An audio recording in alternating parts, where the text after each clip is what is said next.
നമസ്കാരം. പണം എത്രയുണ്ടെങ്കിലും കയ്യിൽ നിൽക്കുന്നില്ല. പണം കയ്യിൽ നിലനിൽക്കുന്നില്ല എന്നുള്ളതിന് നമ്മൾ പലപ്പോഴും പറഞ്ഞിട്ടുള്ള കാര്യങ്ങളുണ്ട്.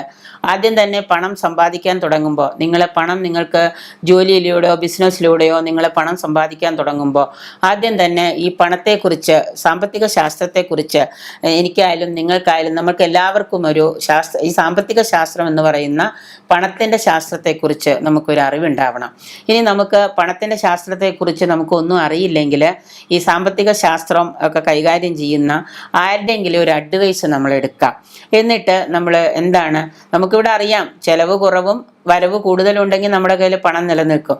പക്ഷെ ഇവിടെ ചെലവ് കുറവാണ്, പണമൊക്കെ ധാരാളം വരുന്നുണ്ട്, എന്നിട്ടും ചിലവരുടെ കയ്യിൽ പണം നിലനിൽക്കുന്നില്ല. അപ്പം സാമ്പത്തിക ശാസ്ത്രത്തിൻ്റെ ഒരു അടിത്തറ നമ്മൾ എല്ലാവരും പഠിച്ചാൽ, എല്ലാവർക്കും മനസ്സിലായി കഴിഞ്ഞാൽ ചിലപ്പോൾ അത് നമുക്ക് എങ്ങനെയെങ്കിലും നിലനിർത്താൻ സാധിക്കും. അതിനുള്ള ശ്രമങ്ങളും കൂടെ നമുക്ക് നടത്താം. ഇപ്പോൾ ചെയ്യേണ്ടത് എന്ന് വെച്ച് കഴിഞ്ഞാൽ, നമുക്ക് ഒരു ജോലിയിൽ നിന്ന് അല്ലെങ്കിൽ ഒരു ബിസിനസ്സാണ് എന്ന് വിചാരിക്കാം. ഒരു ജോലിയുള്ളൂ, ഒരു വരുമാനമുള്ളൂ എന്നുള്ളൊരു വ്യക്തിക്ക് ആ വരുമാനത്തിൽ നിന്ന് ഒരു നിശ്ചിത വിഹിതം മാറ്റി വയ്ക്കാനോ ചിലപ്പോൾ അത് സേവ് ചെയ്യാനോ സാധിച്ചു എന്ന് വരുന്നതല്ല. എങ്കിലും ആ കിട്ടുന്ന പണം മുഴുവനും മാസം അവസാനമാകുമ്പോൾ ചിലവായി, പിന്നെ അടുത്ത മാസം ശമ്പളം നോക്കി നിൽക്കേണ്ട ഒരു സാഹചര്യം വരുന്നു. സാധാരണക്കാരൊക്കെ ഒന്ന് ചെയ്യുന്നതും അതൊക്കെ തന്നെയാണ്. നമ്മളിവിടെ ചെയ്യേണ്ടതെന്ന് വെച്ച് കഴിഞ്ഞാൽ, പറഞ്ഞു കഴിയുമ്പോൾ ഇതെങ്ങനെയാണ് പ്രാക്ടിക്കലായിട്ട് നിങ്ങളുടെ ജീവിതത്തിൽ അപ്ലൈ ചെയ്യാൻ പറ്റുക, എങ്ങനെയാണ് നമുക്കിത് ഉപയോഗിക്കാൻ പറ്റുക എന്നുള്ളത് നിങ്ങൾ തന്നെ അതിനൊരു മാർഗ്ഗരേഖ ഉണ്ടാക്കുക. അപ്പോൾ ചെയ്യേണ്ടത് ഇത്രയേ ഉള്ളൂ. ആദ്യം തന്നെ നിങ്ങൾക്ക് ഒരു നിശ്ചിത തുക വരുമാനമായിട്ട് മാസം ശമ്പളമായിട്ടോ അല്ലെങ്കിൽ ബിസിനസ്സിൽ നിന്നോ കിട്ടുന്നുണ്ടെന്ന് വിചാരിക്കുക. ബിസിനസ്സിൽ നിന്ന് കിട്ടുന്നവർക്ക് നിശ്ചിത തുക എന്നൊരിക്കലും പറയാൻ പറ്റില്ല. ചില മാസം കൂടിയിരിക്കും, ചില ദിവസം കൂടിയിരിക്കും, ചില ദിവസം കുറഞ്ഞിരിക്കും, ചില മാസം കുറഞ്ഞിരിക്കും, ചില മാസം കൂടിയിരിക്കും. അവരുടെ തുക ഒരിക്കലും നിശ്ചിതമായിരിക്കില്ല. എങ്കിലും നല്ല സാമ്പത്തിക ശാസ്ത്രം അറിയാവുന്ന, എക്കണോമിക്കൽ ഇതറിയാവുന്ന ആളുകളാണെങ്കിൽ ഈ ഫിനാൻഷ്യൽ ഫ്രീഡം അനുഭവിക്കാൻ വേണ്ടിയിട്ട് അവർ നിശ്ചിത മാസത്തിൽ കൂടുതൽ തുകകൾ മാറ്റി വെച്ചൊരു നിശ്ചിത തുകയാണ് അവരുടെ വരുമാനം എന്ന് അവർ കണക്കൂട്ടിയിട്ടുണ്ടാവും. അപ്പോൾ നമ്മൾ ഈ നിശ്ചിത തുക വരുമാനമുള്ള ഒരു ബിസിനസ്സുകാരനോ ഒരു ജോലിക്കാരനോ ആണെന്ന് വിചാരിക്കുക.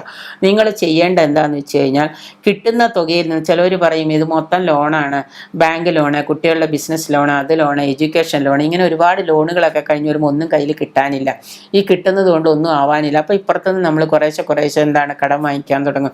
ഇങ്ങനെ കടം വാങ്ങിച്ച് പുറത്തുനിന്നുള്ള കടങ്ങളൊക്കെ കൂടി പലിശക്കടായി, ബാങ്കിൻ്റെ കട അവിടെ കിടക്കുന്നു. അപ്പോൾ ഒട്ടും തന്നെ പണമൊന്നും കയ്യിൽ നിൽക്കുന്നില്ല. കിട്ടുന്നുണ്ടോ എന്ന് ചോദിച്ചാൽ കിട്ടുന്നുണ്ട്. എല്ലാവർക്കുള്ള പരാതിയാണ്. നമ്മൾ ചെയ്യേണ്ടതെന്ന് വെച്ച് കഴിഞ്ഞാൽ, നമുക്ക് ഇന്ന് വരെ, ഇപ്പോൾ വരെ, ഈ നിമിഷം വരെ നമുക്ക് ഒരുപാട് ബാധ്യതകളും ഒരുപാട് സാമ്പത്തിക ബുദ്ധിമുട്ടുകളും നമുക്കുണ്ട്. നമ്മൾ ഒരുപാട് പേർക്ക് പണം കൊടുക്കാനുണ്ട്, നമ്മൾ ഒരുപാട് ബാങ്കുകളിലൊക്കെ അടയ്ക്കാനുണ്ട്. പക്ഷെ ഇതൊക്കെ ആണെങ്കിൽ തന്നെ നമ്മൾ ആദ്യം ചെയ്യേണ്ടത് ദൃഢമായ ഒരു സങ്കല്പം നമ്മുടെ മനസ്സിലെടുക്കുക. ഇന്നു മുതൽ ഞാൻ എൻ്റെ ഈ സമ്പത്തിന് അല്ലെങ്കിൽ ഈ പണത്തിന് ഞാനൊരു അടിസ്ഥാന രേഖ ഉണ്ടാക്കാൻ പോവുകയാണ് എന്ന് ചിന്തിക്കുക. എന്നിട്ട് നമ്മൾ എന്ത് ചെയ്യണമെന്ന് വെച്ച് കഴിഞ്ഞാൽ, കിട്ടുന്നത് 100 രൂപയാണ് എന്ന് വിചാരിക്കുക. ശമ്പളം ആയിക്കോട്ടെ, ബിസിനസ്സും ആയിക്കോട്ടെ. ഈ കിട്ടുന്ന 100 രൂപയിൽ നിന്ന് ഇപ്പുറത്ത് നമുക്ക് ഒരുപാട് ലയബിലിറ്റി ഉണ്ട് കേട്ടോ. അപ്പോൾ ആ ലയബിലിറ്റി അവിടെ ഇങ്ങനെ നിൽക്കുകയാണ്. അപ്പോൾ ആ ലയബിലിറ്റിയിൽ നിന്നുകൊണ്ട് കിട്ടുന്ന 100 രൂപയിൽ നിന്ന് നമ്മൾ ഒരു 98 രൂപ നമ്മുടെ എല്ലാ ചിലവുകൾക്കുമായിട്ട് മാറ്റി വയ്ക്കും എന്ന് നമ്മൾ പ്രതിജ്ഞ ചെയ്യുക. കാരണം 98 രൂപ ചിലവായ, 100 രൂപ കിട്ടുന്ന ആൾ 110 രൂപയാണ് ചിലവാക്കുന്നത്. അതുകൊണ്ടാണ് നമ്മുടെ കയ്യിൽ പണം നിലനിൽക്കാത്തത്. 10 രൂപയും കൂടെ നമ്മൾ പുറത്തുനിന്ന് കടം വാങ്ങിയിട്ടാണ് ഈ കാര്യങ്ങൾ നടത്തുന്നത്. അപ്പോൾ ഇന്ന് മുതൽ ചെയ്യേണ്ടത്, 100 രൂപയാണ് നമുക്കുള്ള വരുമാനം ഈ മാസം എങ്കിൽ ഇതിൽ നിന്ന് ഞാൻ 98 രൂപയെ ചിലവാക്കുള്ളൂ. അപ്പോൾ ബാക്കി 10 രൂപയ്ക്ക് എവിടെ പോകും എന്ന് ചോദിച്ചാൽ, ഈ മാസം നമ്മൾ എങ്ങനെയെങ്കിലും മാനേജ് ചെയ്യുക. അടുത്ത മാസം തൊട്ട് നിർബന്ധമായിട്ട് നമ്മൾ ആ ശീലം മാറ്റുക. അപ്പോൾ ഈ 98 രൂപ എടുത്തിട്ട് നമ്മൾ ചെയ്യാനുള്ള കാര്യങ്ങളെല്ലാം ഇന്ന കാര്യം, ബാങ്ക് ലോണ്, കുട്ടികളുടെ പഠനം, അത് ഇതെല്ലാം ചെയ്യാം. അപ്പോൾ ബാക്കി 98 തീർന്നു കഴിഞ്ഞു. ഈ 2 രൂപയുണ്ടല്ലോ, ഈ 2 രൂപയെ നമ്മൾ എന്ത് ചെയ്യണമെന്ന് വെച്ച് കഴിഞ്ഞാൽ, നമുക്ക് സേവിങ്സോ ATM കാർഡോ അല്ലെങ്കിൽ ചെക്ക് ബുക്കോ അങ്ങനെ ഒന്നുമില്ലാത്ത ഏതെങ്കിലും ഒരു സേവിങ്സിൽ, അതായത് നമ്മൾ ഏതെങ്കിലും വല്ല പോസ്റ്റ് ഓഫീസ് റെക്കറിങ്ങോ അങ്ങനെ എന്തെങ്കിലും, അല്ലെങ്കിൽ ചെക്ക് ബുക്കും ഇല്ല അക്കൗണ്ടും ഇല്ലാത്ത ഏതെങ്കിലും ഒരു ബാങ്കിൽ പോയിട്ട്, അല്ലെങ്കിൽ ഏതെങ്കിലും ഒരു ചിട്ടിയാണെങ്കിൽ ചിട്ടിയിലാണെങ്കിലും നമ്മൾ എന്ത് ചെയ്യുക, ഈ 2 രൂപ കൊണ്ടിട്ട് അതിൽ നിക്ഷേപിക്കുക. ഒരു ചിട്ടി കൂടിക്കഴിഞ്ഞാൽ ചിട്ടി വട്ടെത്തുമ്പോൾ അല്ലെങ്കിൽ ചിട്ടി വിളിക്കുമ്പോൾ നമ്മൾ ആ പണം ചിലവാക്കും.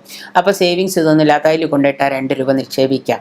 ഇങ്ങനെ ഈ 2 രൂപ നിക്ഷേപിച്ച് കഴിയുമ്പോൾ, കുറേ കാലം കഴിയുമ്പോൾ ഈ 2 2 രൂപ എന്ന് പറയുന്നത് വലിയൊരു മഹാ സംഭവമായിട്ട് മാറിയിട്ടുണ്ടാവും. അതുകൊണ്ട് ഞങ്ങളുടെ സാമ്പത്തിക ശാസ്ത്രജ്ഞന്മാർ ഗുരുക്കന്മാർ പറയുന്നത്, നിങ്ങൾ ഒരിക്കലും ചെക്ക് ബുക്കും ATM കാർഡും വിഡ്രോ ചെയ്യണമെന്ന് തോന്നുമ്പോൾ നിങ്ങൾക്ക് വിഡ്രോ ചെയ്യാൻ പറ്റാത്ത രീതിയിലുള്ള ഒരു അക്കൗണ്ടിൽ കൊണ്ടുപോയിട്ടായിരിക്കണം നമ്മൾ ഈ പണം ഇടേണ്ടത്. ഈ 2 രൂപ, ആ 2 രൂപ അവിടെ കിടന്ന് എല്ലാ മാസവും വർദ്ധിച്ച് എന്താണ് വലിയൊരു തുകയാവുമ്പോൾ നിങ്ങൾക്ക് ചിലപ്പോൾ മഹാ സംഭവം പോലെ ആയിക്കഴിയുന്ന സമയത്ത് നിങ്ങൾക്കതൊരു ആശ്വാസമായിരിക്കും.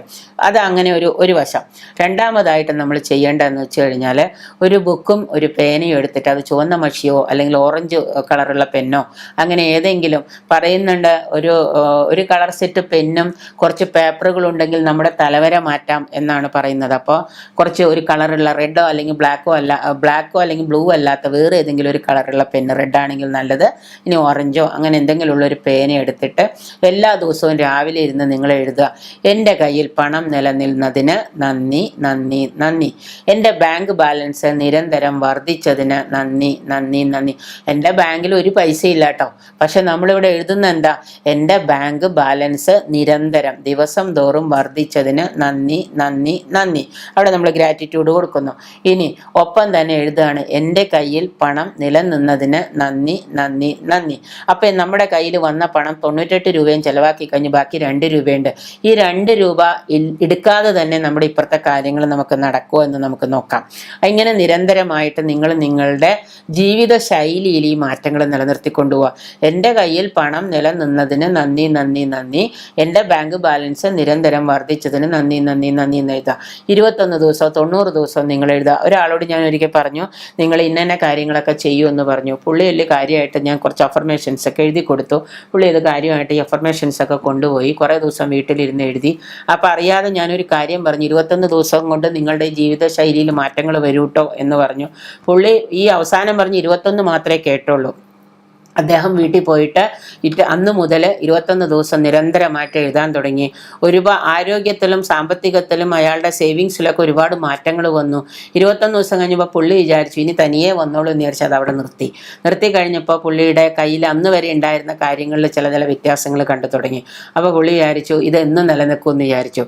അപ്പോൾ എന്നെ വിളിച്ചിട്ട് പറഞ്ഞു, ഞാൻ 21 ദിവസം കൊണ്ട് നിങ്ങളുടെ ശീലങ്ങളിൽ ഒരു മാറ്റം ഉണ്ടാക്കാമെന്നേ പറഞ്ഞിട്ടുള്ളൂ, 21 ദിവസം കഴിയുമ്പോൾ നിർത്തണമെന്ന് പറഞ്ഞിട്ടില്ല, കണ്ടിന്യൂ ചെയ്തോളൂ എന്ന് പറഞ്ഞു. ചെയ്ത കാര്യം തന്നെ കണ്ടിന്യൂ ചെയ്യുക. ഇത്രയും ദിവസം വിടവ് വന്നതുകൊണ്ട് രാത്രിയും രാവിലെയും നിങ്ങളത് കണ്ടിന്യൂ ചെയ്യുക എന്ന് പറഞ്ഞു.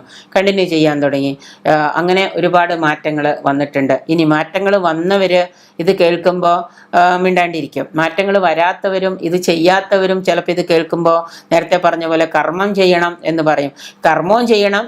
ഇവിടെ നമ്മൾ എന്താണ്, ഇതും നമ്മുടെ കർമ്മമാണ്. എഴുതുക എന്നുള്ളതും മനസ്സിനെ ദൃഢപ്രതിജ്ഞ എടുക്കുക എന്നുള്ളതും മനസ്സിനെ ദൃഢപ്പെടുത്തുക എന്നുള്ളതും കർമ്മമാണ്. അപ്പോൾ കർമ്മത്തോടൊപ്പം തന്നെ പണം നിലനിൽക്കുന്നില്ല, പണം ഒന്നിനും തികയുന്നില്ല എന്ന് വരുമ്പോൾ നമ്മൾ ചെയ്യേണ്ടതായുള്ള അഫർമേഷൻസ് ഇതൊക്കെ തന്നെയാണ്.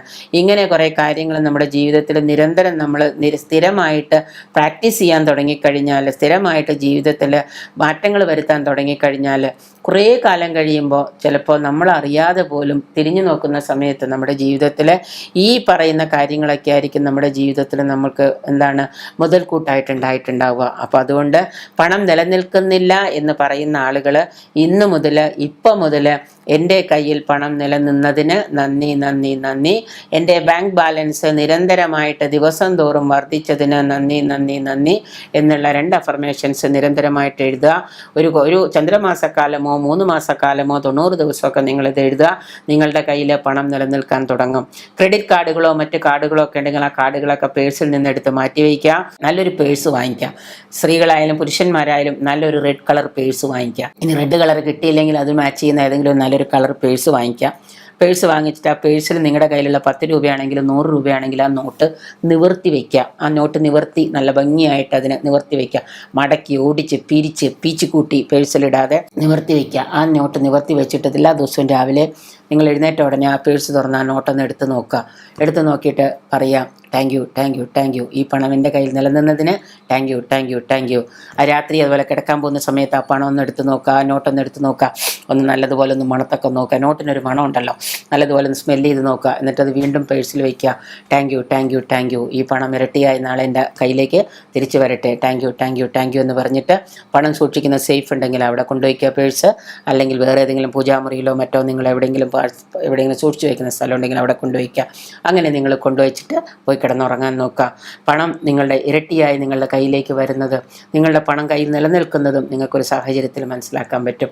നിങ്ങളുടെ ആരോഗ്യ പ്രശ്നങ്ങളോ സാമ്പത്തിക പ്രശ്നങ്ങളോ എന്ത് തന്നെ അലട്ടിയാലും നിങ്ങളൊരു കാര്യം ചെയ്യുക. അതിനെല്ലാം ചെയ്യാവുന്ന മാർഗങ്ങളും വിദ്യകളും പ്രയോഗങ്ങളും ഉണ്ട്, മാന്ത്രിക വിദ്യകളും ഉണ്ട്. നിങ്ങൾ വരിക, നമുക്കത് പരീക്ഷിക്കാം. നമ്മുടെ ജീവിതത്തിൽ പണം നിലനിൽക്കുന്നുണ്ടോ എന്ന് നമുക്ക് നോക്കാം.